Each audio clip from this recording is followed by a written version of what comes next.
Today I'm going to be going over the bench Copenhagen plank. What you're going to need for this is a bench and an area of floor. To set up, I like to put my foot about ankle deep on the edge of the bench.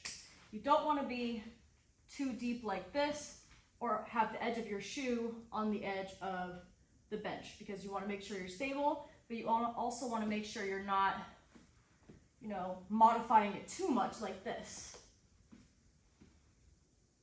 So ankle on the edge of the bench, my forearm is going to go on the floor like this, and I like to put my other hand on my hip.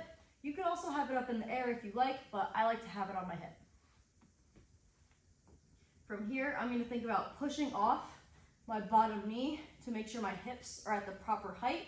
I'm going to have my leg straight, and then from here I could start to lift off with my other foot.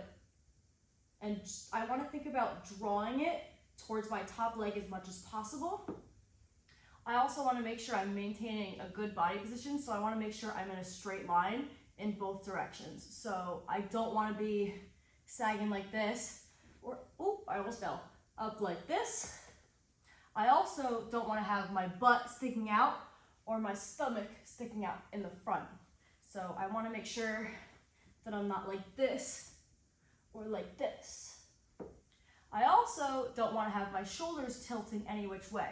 So I don't want my shoulders tilting down or tilting back. Everything needs to be in one straight line. You'll also want to think about maintaining a neutral spine and an engaged core. So you don't want to have your back arching like this or rounded when you do it. I'm going to show it from another angle so you can see what I'm talking about. I don't want to have my back arched like this or rounded like this.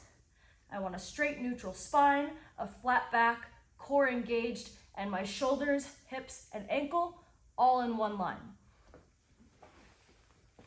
Make sure you do both sides, and that's how you do a Copenhagen plank with a bench.